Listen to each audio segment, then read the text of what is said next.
Hey everyone, Dr. Rebecca Sheffield here. Welcome back to the It's My Job podcast, where we're investigating what grown-ups who are blind or visually impaired do for work. Where do they work? What kinds of jobs do they do? What do they study at school? Every episode of this podcast features a student interviewing an adult who is blind or visually impaired to find out about what life is like, what they do at work, how do they use technology, how do they connect with other people.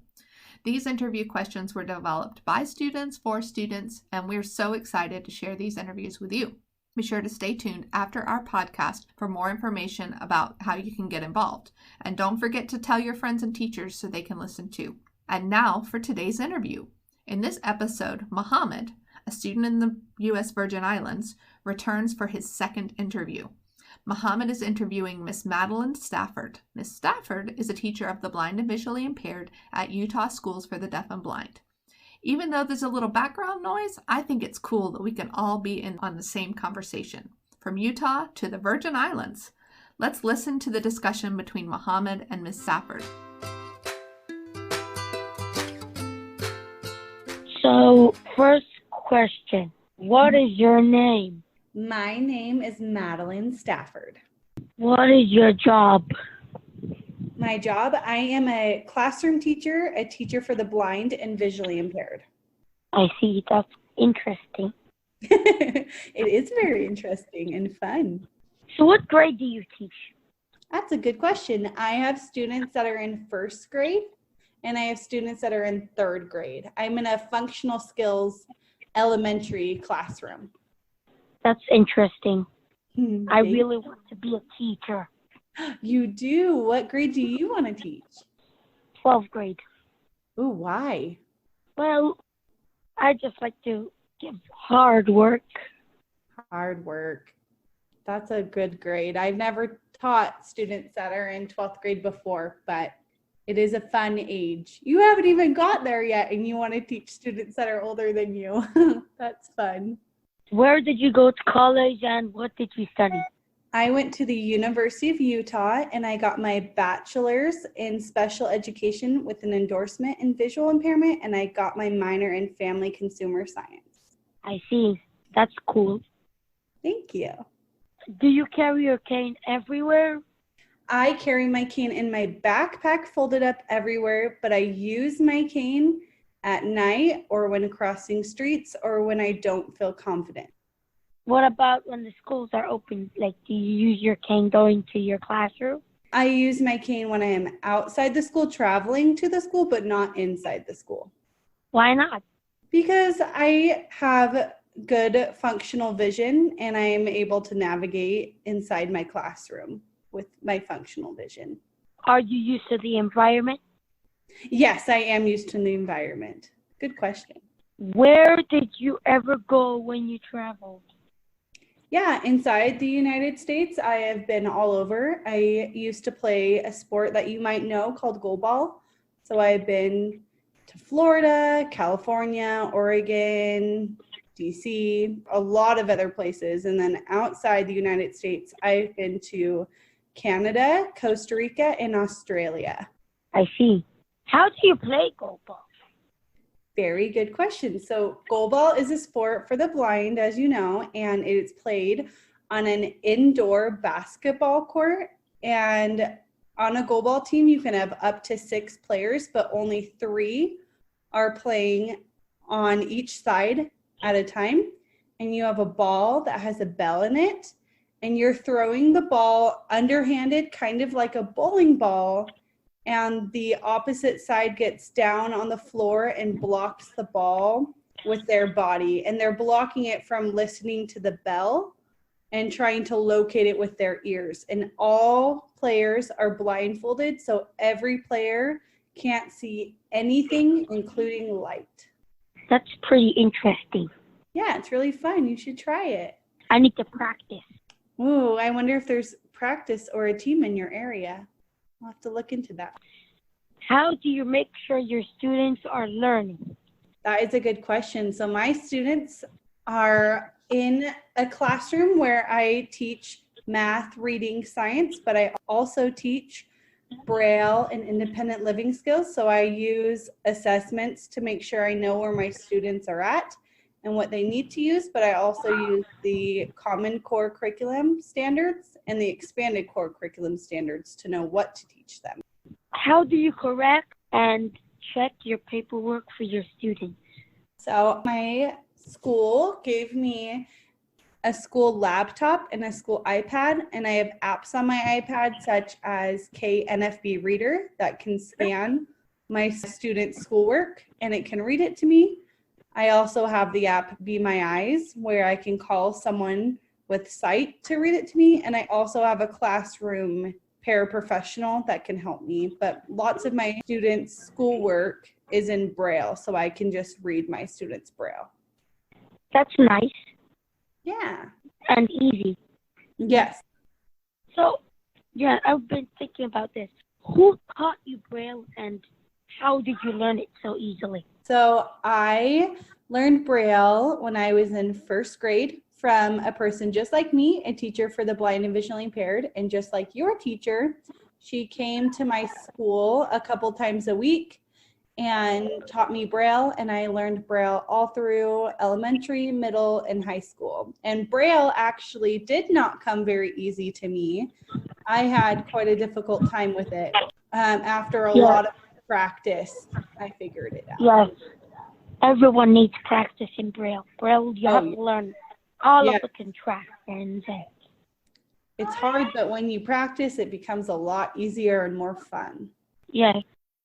Is it fun being a teacher? Yes, it is fun being a teacher. This is my second year being a teacher, so it being my second year, it's a lot more fun and less stressful. How do you teach your students?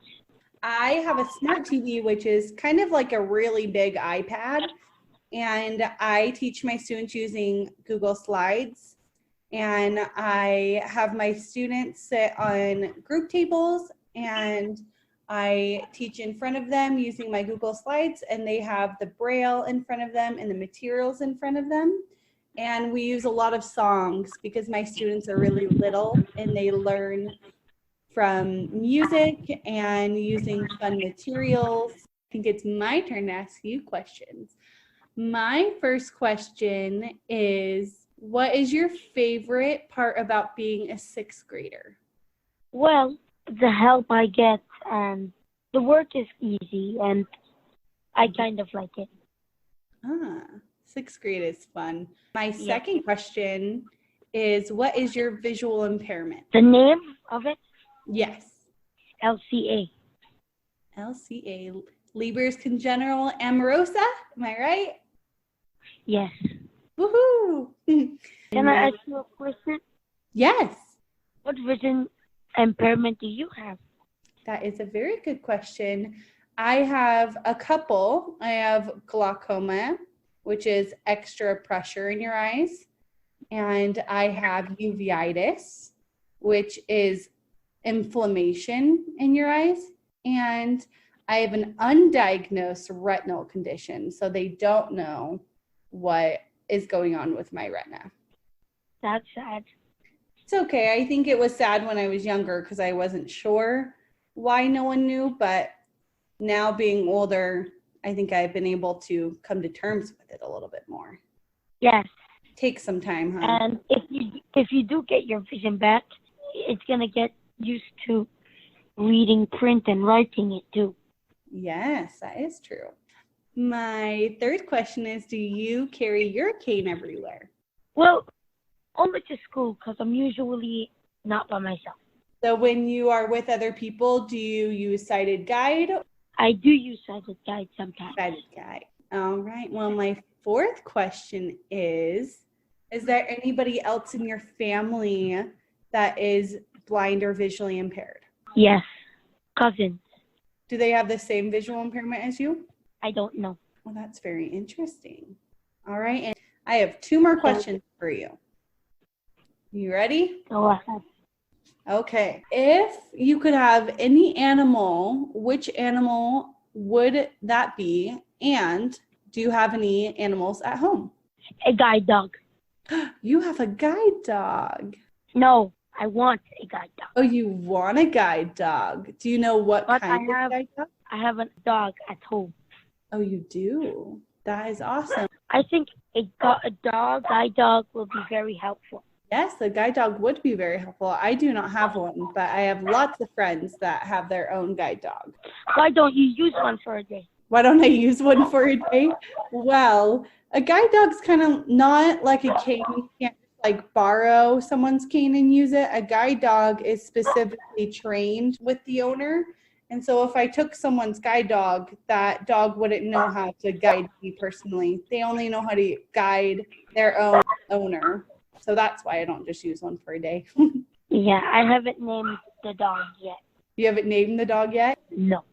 Guess what? They will name the dog for you. So you don't even have to think about that. You can come up with like a cute middle name.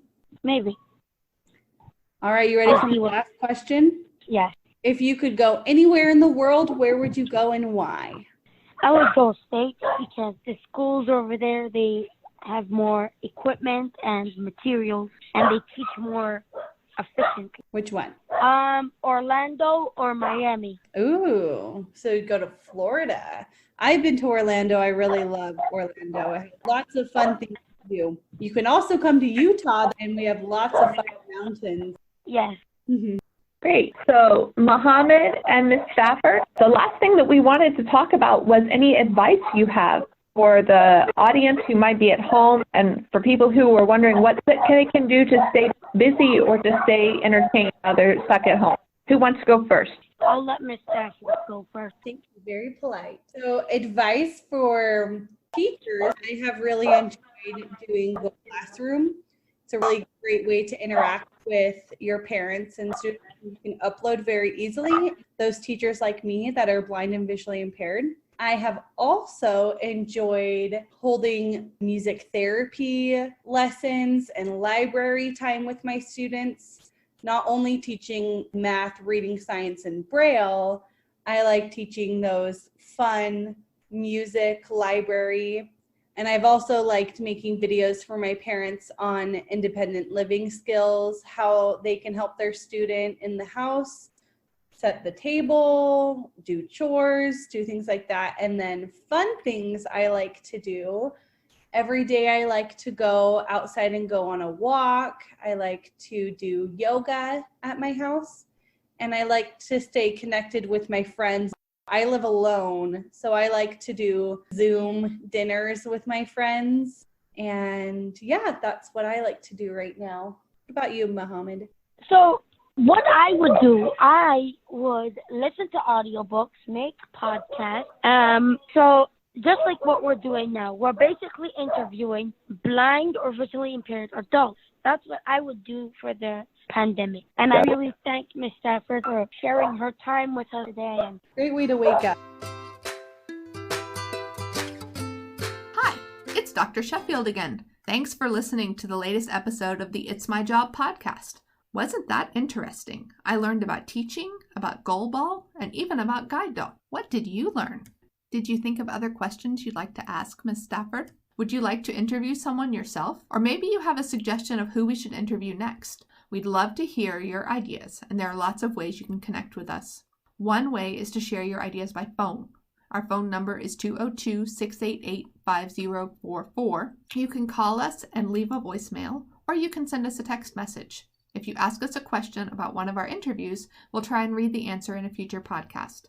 Let us know if it's okay to share your first name and where you're from, and make sure you ask your parents if it's okay too. We also have an email address for questions and comments.